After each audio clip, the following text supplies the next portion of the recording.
하나님의 명령을 어겼다라고 하는 거예요.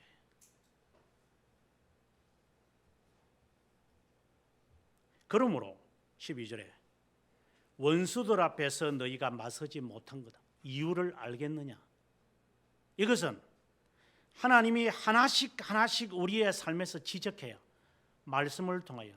회개하는 사람들은 말씀을 통하여 자신의 죄를 하나씩 파악해야 됩니다.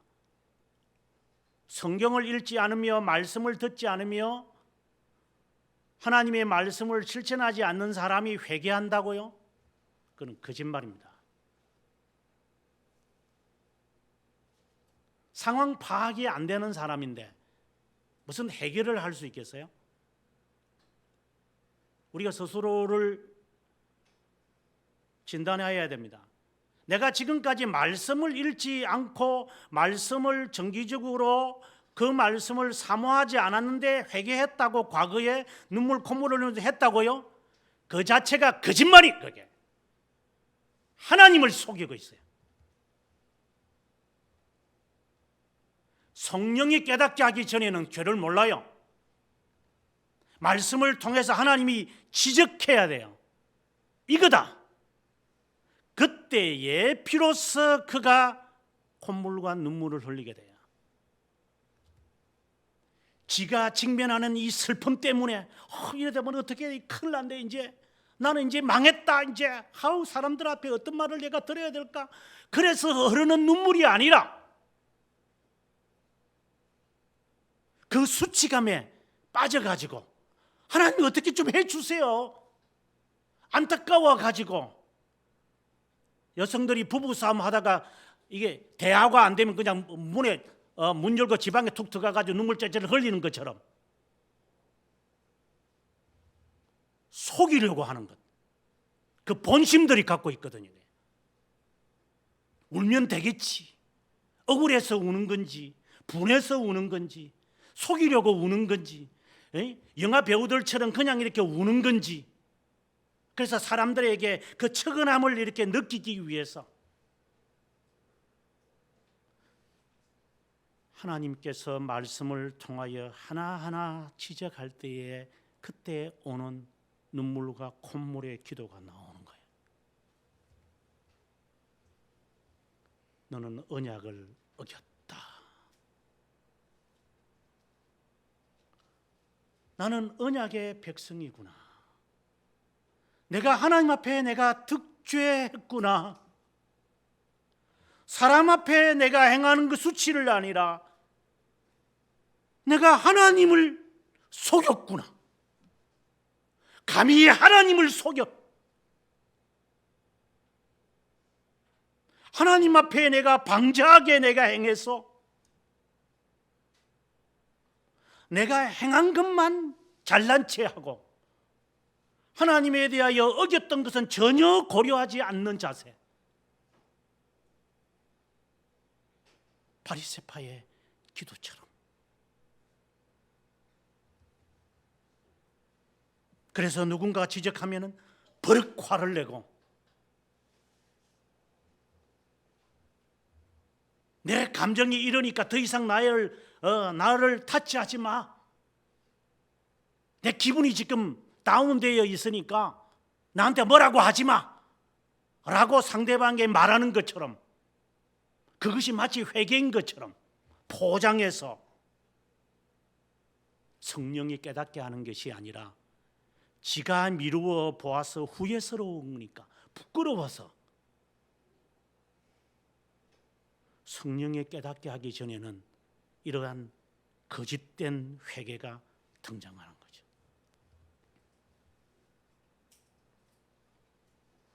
하나님과의 약속을 나는 어겼다.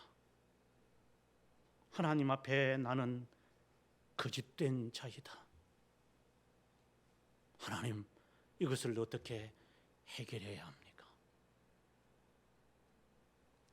여기에서 참된 기도가 이제 비로소 시작하는 거예요. 죄 용서 받았으면서도 죄 용서하지 못한 것 하나님이 기억나게 해요.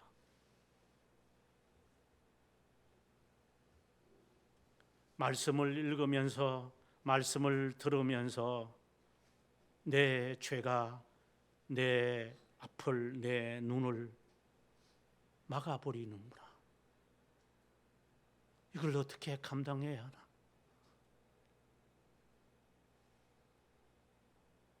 하나님의 명령을 어기고 내가 원하는 어떠한 것을 행한 것이 아닌가? 이것 때문에 내 가족이, 내 교회가, 그리고 이 나라가, 그리고 내가 속하여 있는 이 단체가 얼마나 해를 입을까? 나는 내가 하고 싶은 대로 나는 했지만 이것 때문에 상처받은 사람들이 얼마나 있을까? 너무나도 수치스럽다. 주마등처럼 내 앞을 지나가는 그 장면들이 등장할 때 와, 소리 지르면서 하나님 앞에 고백하게 되죠. 하나님, 더 이상 저에게 기억시키지 마십시오. 제가 죽을까 합니다. 성령이 우리의 가슴에 창살을 꼽는 식으로 이것이 하나님의 말씀들이 모두 다 나에게 향하여 있는 것. 나는 세상에 가장 작은 자다, 괴수다. 너는 교만한 거였어. 가장하며 겸손을 가장했지만 너는 교만한 자야. 우쭐거리면서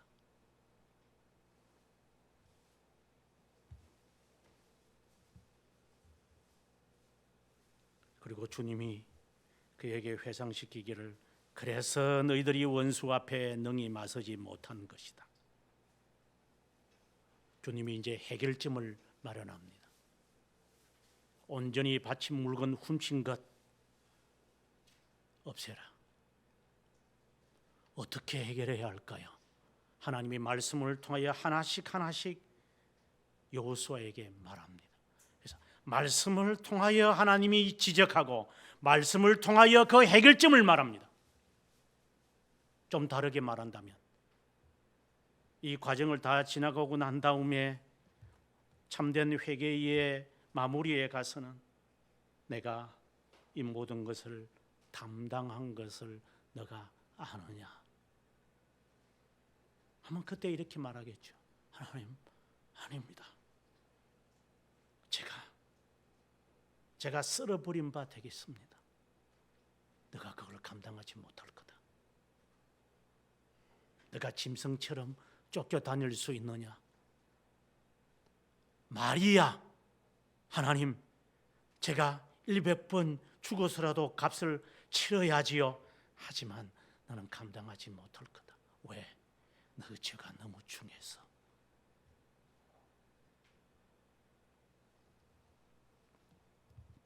이제 하나님은 하나씩 14절에 방법을 말합니다.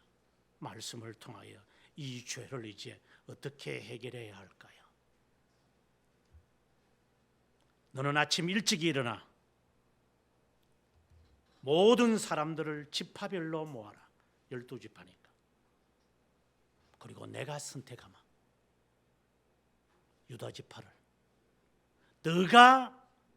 내가 느끼고 내가 알고 있는 죄가 아니라 말씀을 통하여서 너 죄가 무엇인지 주님이 나에게 말을 할 거다 이 말이야.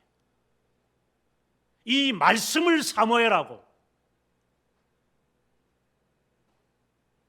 말씀을 읽지 않고 듣지 않는 자가 회개한다는 자체가 가증한 것이죠. 일주일 동안 성경 한 구절도 읽지 않는 자가 회개한다는 자체가 정오스러운 모습이죠. 마치 시험 치는 날 예습 복습을 하나도 하지 않은 놈이 와가지고 커닝페퍼 갖고 와서 시험 치는 것과 똑같은 행동이죠. 평소에는 지가 하고 싶은 대로 실컷 하고 난 다음에 주일날 직분이 그 직분이니까 내가 뭐 목사네, 장로네, 집사네, 권사네 하면서 그건 어쨌든 해야 되니까 이렇게 가증스럽게 사람들 앞에 경건한 채 찬양대에 있으면서 간절한 것처럼 마이크를 붙잡고 하나님 앞에 하는 것처럼 마치 사람 앞에서 그 은혜스럽고 간절한 것처럼 보이는 이 가증스러운 이런 모습들,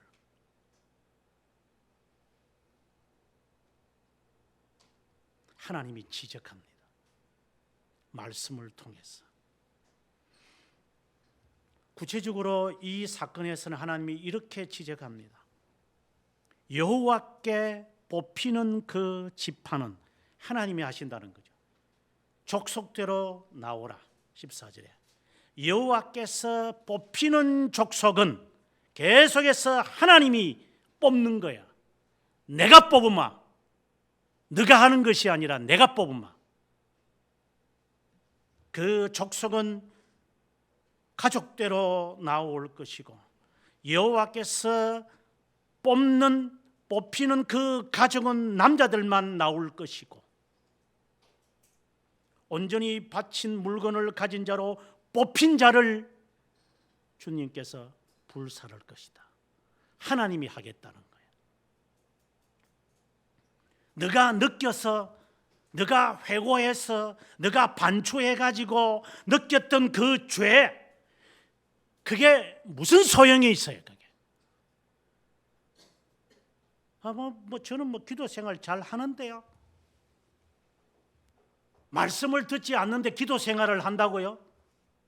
뻔뻔스럽게.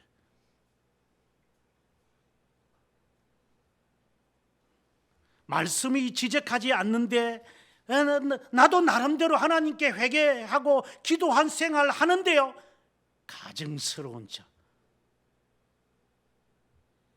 하나님이 뽑는데도 기껏 지적해봤자 하나님 왜 이런 일이 나에게 발생하는데요? 이것밖에 못하면서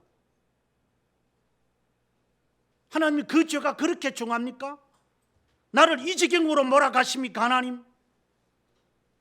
이것밖에 못하면서 나름대로 말씀 없이도 살아간다고 얼마나 자랑하고 있는지. 순종이 제사보다 낫다는 말은 어디다가 시궁창에 첩하고 놓고 외식과 형식적인 것에만 그나마 그거라도 하니까 다행인 수도 있죠.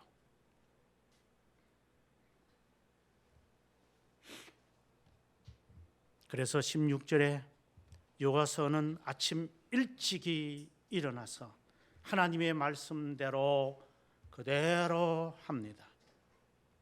그리고 난 다음 뽑힌 사람이 오늘 말씀을 보니 18절 마지막에 갈매의 아들 아간이었더라 이렇게 합니다. 아간이었다.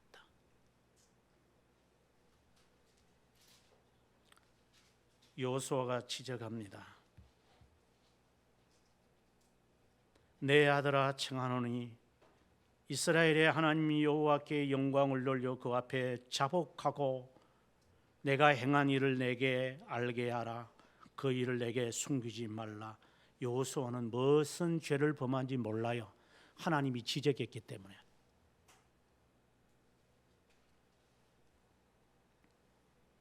아들아, 굉장한 사랑하는 말을 한 것 같아요. 청하노니 회개해라. 하나님께 회개해라. 나는 구체적으로 모르겠지만 숨기지 마라.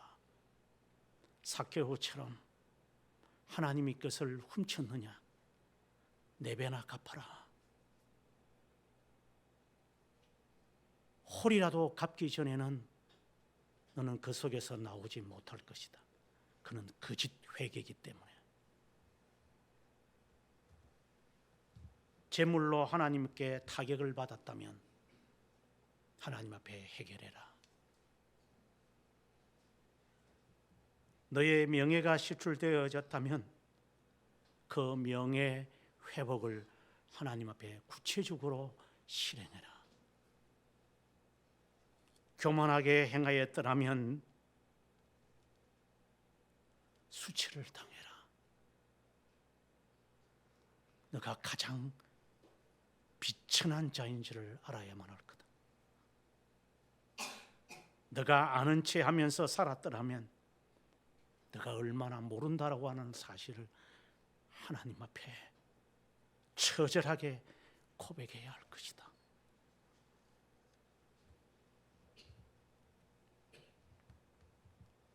그때 아간이 고백합니다. 아간의 고백은 거짓 고백입니다. 일을 당하니까, 지적이 되니까 그때 와서 말하는 것이기 때문에 이것은 참된 회개가 아닙니다. 참된 회개인 것 같으면 하나님이 족속대로 그리고 가족대로 그리고 하나님이 남자별로 선택할 때 마치 하나님께서 우리들에게 조여 오시는 것처럼 하나님은 단번에 하시진 않아요. 하나님은 하나씩 하나씩 접어가면서 너가 깨닫지 못하느냐? 너가 깨닫지 못하느냐? 너가 깨닫지 못하느냐? 하나님은 하나씩 하나씩 무너뜨리기 시작하는, 아직도 정신을 못 차리는 사람들이죠. 그러니 마지막에 왔어야 너다 라고 이야기할 때는 이미 거짓 회개인 거죠. 가룟 유다의 회개처럼. 다른 말로 한다면 이는 아간은 유기된 자의 모습인 것이죠. 죽기 전에 회개하면 되질 않겠어요? 그래도 회개한 거잖아요. 오른쪽 강도가 그렇게 회개했으니까 안 괜찮겠습니까? 그래도 이번 살아가지고 그거는 어떻게 기억하고 있는가?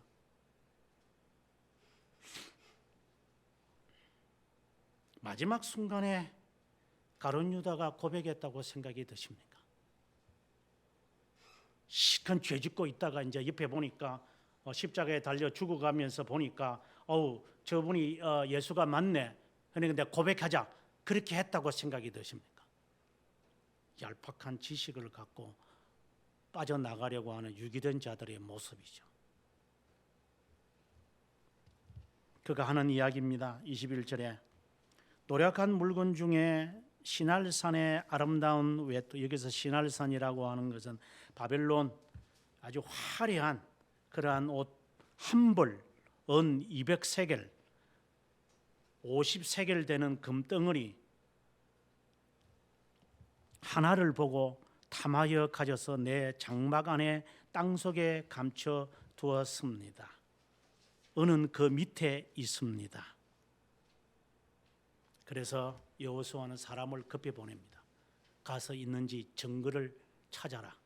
그래서 가서 보니까 있었습니다. 24절에 그것을 가지고 왔습니다. 그러고 난 다음에 여호수아가 하는 말입니다. 그의 가족을 다 데리고 오라. 재산, 송아지, 심지어 그의 딸, 모든 것 다 갖고 오라. 그리고 죽여라. 세 번째 이야기입니다. 하나님이 우리들에게 참된 회개를 하는 과정 속의 세 번째는 죄에 대하여 단절을 행해야 합니다.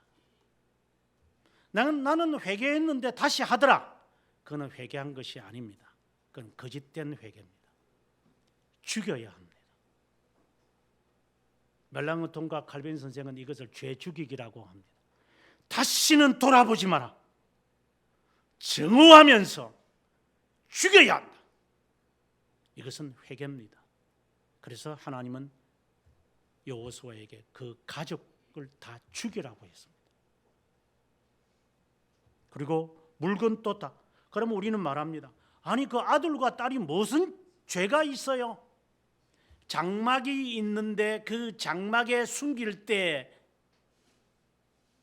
지금처럼 단칸방들이 이렇게 여러 개 있는 것도 아니고 그냥 천막에 사는데 땅을 파묻고 지금 그거 묻는데 자식들이 모르겠어요. 거기 앉아가지고 공모 안 했겠어요?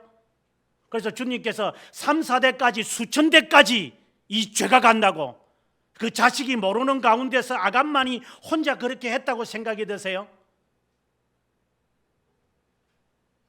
당신이 범죄하는데 내가 거기에 동조하지 않았다고요? 내가 하지 말라고 그랬는데 근데 지가 했는데 어떻게 하라니까? 그게 바로 아담의 죄고 하와의 죄지요. 모르게 혼자 할 수 있다고요? 공모했죠.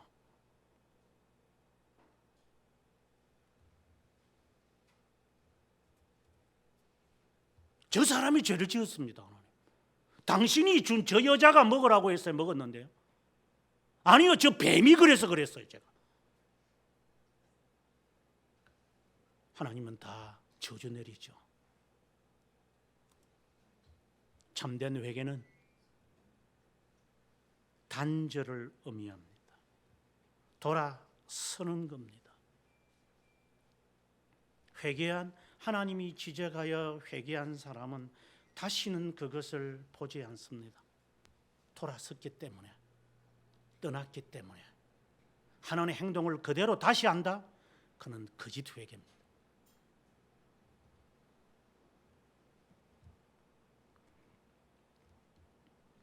그래서 죄의 양명성은 하나는 죄 죽이기고 하나는 영 살리기다. 이렇게 칼빈과 멜랑우톤이 이야기한 것입니다. 26절에 보니까 그들을 돌로 쳐 죽이고 난 다음에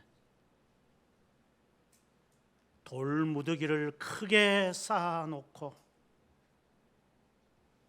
다시는 이런 짓을 하지 마라. 아깝다고 취하지 마라. 하나님이 그 일로 인하여 수많은 사람들을 죽일 것이다. 무슨 이야기인지 모르지만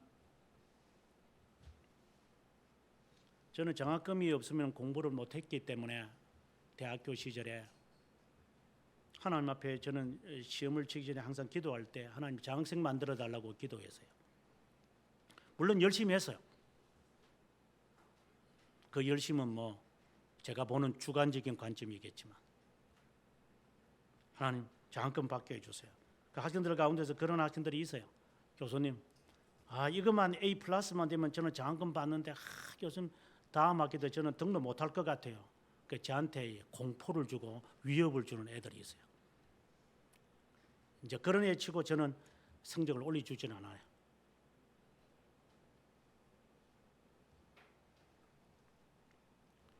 그래서 하나님 앞에 기도한 적이 있었습니다. 하나님 정말 저 열심히 했습니다.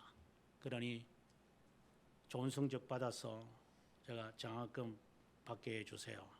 이렇게 기도를 하나님 앞에 채플에 가가지고 이제 기도를 하는데 어떤 마음이 하나 드냐면 너는 정말 못된 놈이다.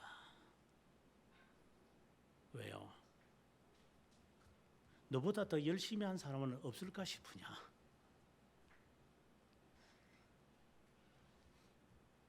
한편으로 그게 기도라고 하냐?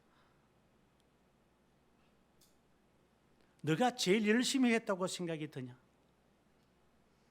그래서 하나님이 감동을 받아가지고 너에게 지혜를 줘서 너에게 좋은 성적을 줘가지고 너가 장학생이 되게끔 해서 하나님 앞에 우쭐거리면서 그래 봐, 네 하면서 너 그렇게 하려고 그러지 너. 뻔한 거잖아요. 그래서 하나님 앞에 기도하면서 하나님 죄송합니다. 기도 취소하겠습니다.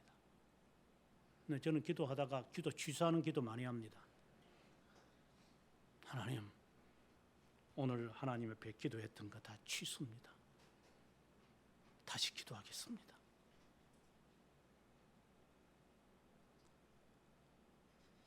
기도 아닌 것을 했기 때문에 비몽사몽간에 알지도 못하고 기도한 것에 대해서 취소하고 다시 하겠습니다. 캔슬하는 거죠. 그리고 그 다음에 기도의 내용이 바뀌었습니다. 하나님,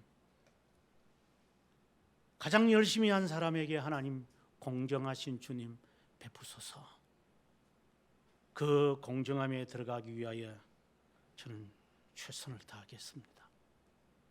그리고 하나님께서 허락하지 않으셨다면 저에게 더 하라는 말씀인 줄 알고 더 열심히 하겠습니다. 그런 우스운 기도도 해본 적이 있어요. 공평하신 하나님께 그렇게라도 기도해야 되겠다는 어릴 때 기도예요. 참된 기도는 돌아보지 않습니다. 내가 지금 아직도 내가 기도하고 난 다음에 내 행동을 하고 있다. 예를 들어서 하나님 저 이거 열심히 하기로 내 마음에 정합니다. 하나님 제가 정말 합니다. 실천 안 하고 있을 거예요. 그건 거짓 회개인 것이죠.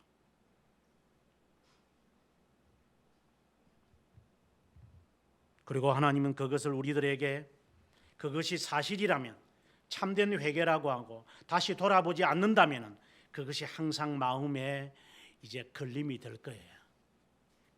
돌아가려고 하면 너 그때 너 뭐라고 했더냐? 성령께서 기억시키셔서 너 다시 일을 반복하려고 그러냐? 아니요 하나님, 그러면 다시 돌아서라. 예, 그 일을 위해 주님은 돌무더기를 크게 쌓아두어서 기억해라. 이것은 다른 말로 한다면은 예수 그리스도의 긍휼하심을 말하는 거예요. 인간적으로 우리가 회개하고 난 다음에 돌아선다는 것, 인간적 의지를 가지고 돌아서는 것은 불가능합니다. 인간의 의지는 한계가 있기 때문에. 쇼펜하우어가 이런 말을 해요. 사람들이 어떻게 행동을 할 수 있다고 보십니까? 사람이 아주 강하게 행동할 수 있는 것이 어떤 것이라고 생각되십니까? 쇼펜하우어도 그렇고 니체도 그런데 그들은 정말 인간에 대해서 연구를 많이 한 사람들 같아요. 책을 읽어보면 정말 놀라울 정도로 인간의 이 심리를 파악한 사람이에요. 인간이 행동을 유발하기 위해서는 동정심이 있어야 한다, 이렇게 이야기를 해요. 니체 같은 경우에는 가장 인간이 행동 유발을 하려면 인간이 가장 비참하다라고 하는 것을 자기가 강하게 느낄수록 그 사람은 일어설 수가 있다라고 이야기를 해요. 과연 그렇습니까? 회개가 마치 그런 겁니까? 하나님이 지적하지도 않았고 하나님이 우리들에게 허락하지도 않았는데 내가 스스로 깨달아가지고 내가 스스로 결심하고 내가 하지 않을 거야. 그렇다고 해서 그게 얼마나 간다고요? 그런 기도를 우리는 얼마나 지금 계속해서 신앙생활 한 연수만큼 지금 하고 있는 거잖아요. 성령이 깨닫게 하시는 것이 아니기 때문에 언제든지 고무들처럼 다시 돌아가고 아침에 생각했다가 저녁에 잊어버리고, 늘 제가 하는 이야기지만 기억은 15분 이상 가진 않아요. 인간은 무슨 결심이 간다고. 성령이 깨닫게 했을 때에 이 모든 짐을 지신 분이 주님이라는 사실을 깨닫게 되는 순간, 내가 아픈 것이 아니라 당신이,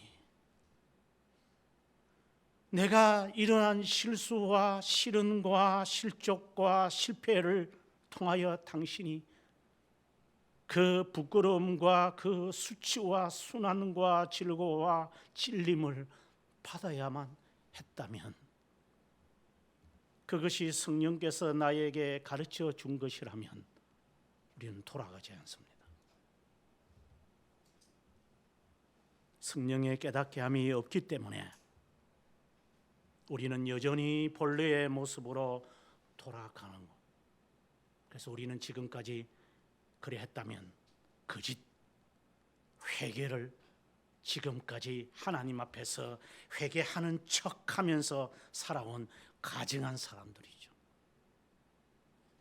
참된 회개는 시작에서는 원망으로 시작하겠죠. 너무 당황스러우니까 예기치 않은 일을 그가 직면했기 때문에. 하지만 말씀을 듣고 말씀을 묵상하며 기도하는 속에 하나님은 지적합니다. 이것이다. 너가 언약을 어겼다. 그리고 너가 숨긴 죄가 있다.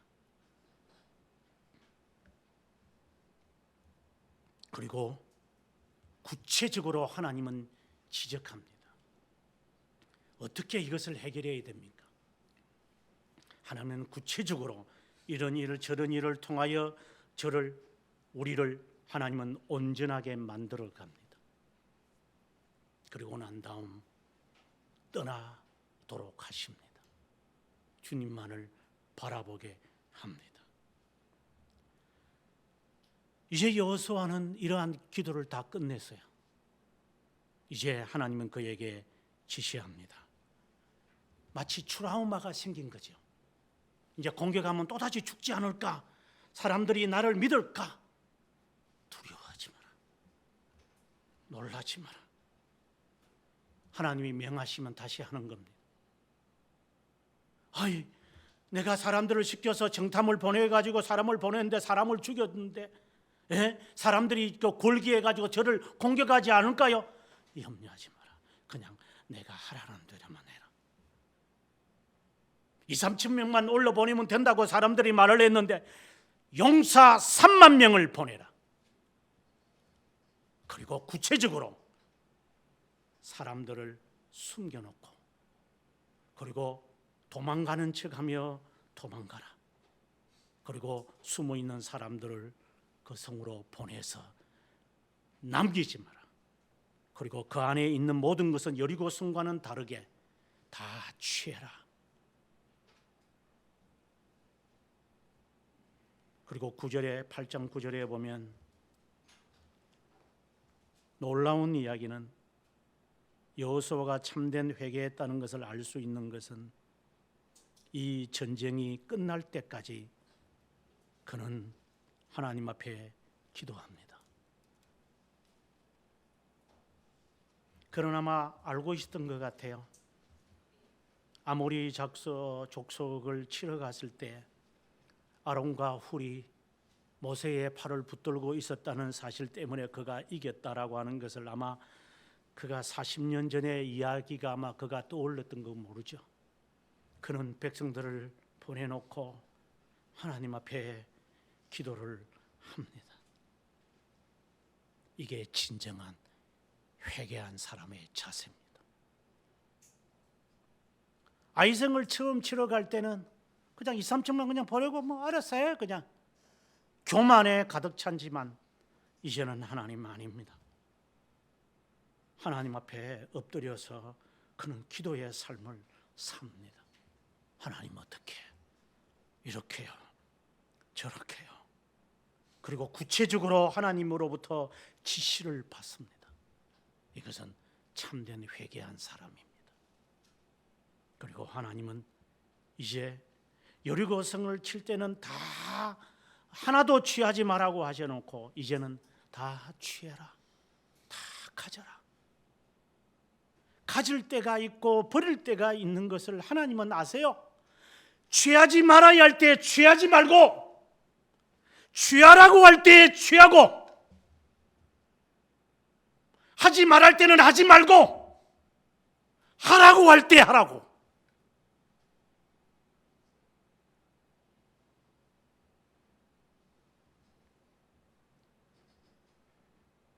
하나님께서 우리들에게 재어준 그 영적 안에서 해야 돼요.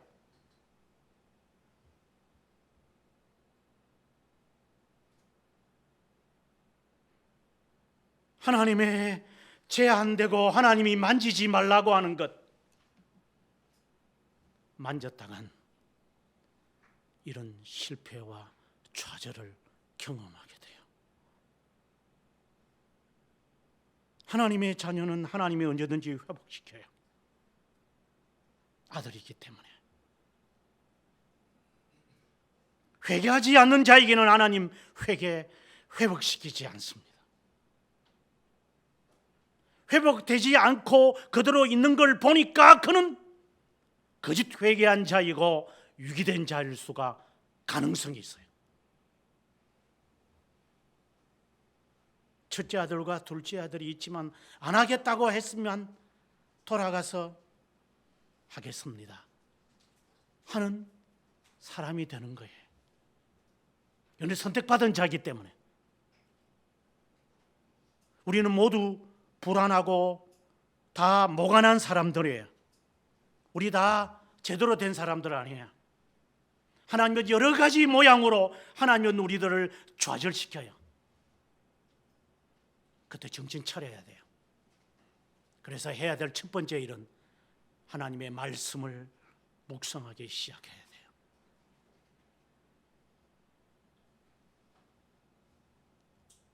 속된 이야기로 밥은 먹을 줄 알면서 하나님의 말씀을 먹지 않는 것은 이미 제한 사람들이고, 그리고 난 다음에 두 번째는 하나님 앞에 기도하는 거예요. 기도하는 것을 제 우선순위 두셔야 돼요. 하나님 앞에. 그전에는 내가 어떤 것도 먹지도 않고 행하지도 않을 겁니다. 하나님. 다니엘처럼 우상 앞에 드리는 어떠한 것은 내가 먹지도 않고 입에 대지도 않을 겁니다. 마음으로 정해야 돼요. 회개한 사람들은 그렇게 해요. 바쁘게 머리도 감지 않고 그냥 정신없이 가는 게 아니라, 제가 지각하죠. 차분히 하나님의 말씀을 명상하고 마음에 새기고 난 다음 출발하겠습니다. 가면서 하면 되는 거지요. 그따위 식으로 타협하지 말고. 나도 그러면 차 안에서 다 듣고 있는데요. 스마트폰으로 다 귓구멍 꼽으면 다 들리는 거 아니에요? 그래도 하나님은 내 영을 보는데 그따위로 핑계를 대면서 신앙생활을 하겠지. 뭐로 가도 서울만 가면 되는 거 아니에요? 그게 그렇게 대수로운 거예요? 그러니까 너는 거짓 회개를 지금까지 일삼았고 행위가 따르지 아니하는 것이죠.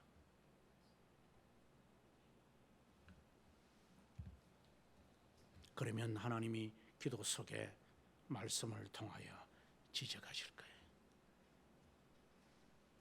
이렇게 해야 한다. 그리고 구체적으로 이렇게 하라. 서두르지 마라. 이 방법을 해야 한다. 끝으로 제가 다시 재수를 해서 대학을 가야 되겠다 이런 생각을 하기 전에 하나님 앞에 작정 기도를 하기 시작해. 꼭 작정 기도 하라는 말을 하는 게 아니라 기도를 하기 시작했어요. 제 나름대로 그때 당시에는 그래 신앙생활에 그런 것밖에 없어서 40일 동안 나름대로 이제 철학기도 하고, 그때 제 나이가 23살이었으니까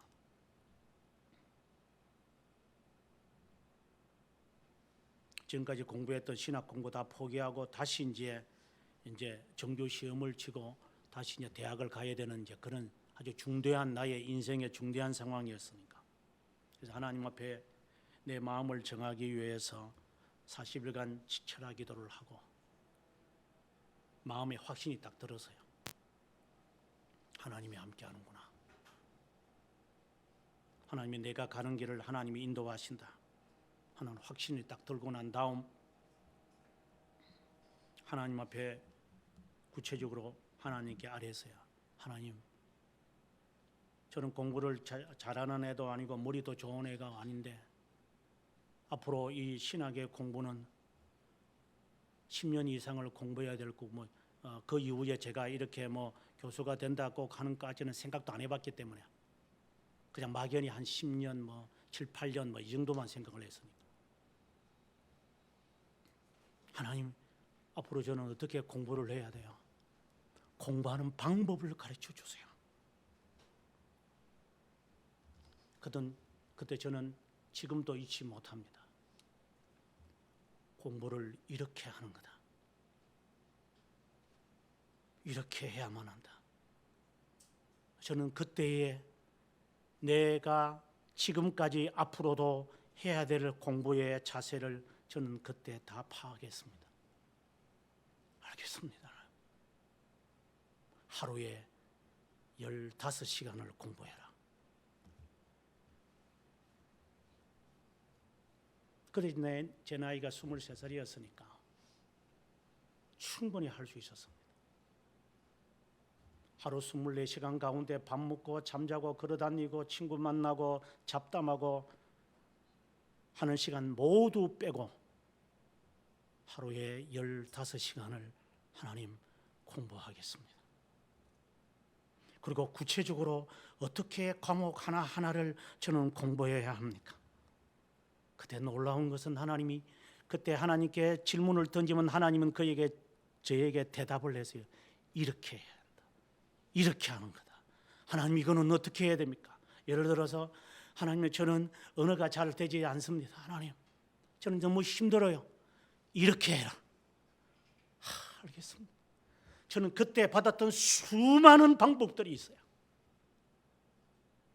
저 많은 서고에 저 많은 수천 권의 책들을 어떻게 독파를 해야 됩니까? 이렇게 접근해 가는 거다.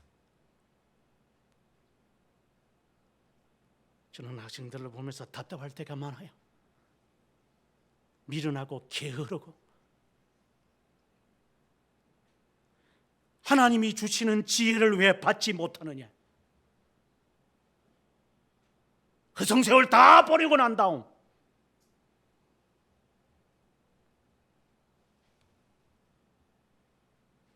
사람이 주는 장깨만 늘어가지고 하나님의 자녀에게 하나님이 왜 무엇이든지 아끼시겠습니까? 이를 위하여 먼저 하나님 앞에 회개하세요. 그 전에는 어떤 것도 얻지 못할 겁니다.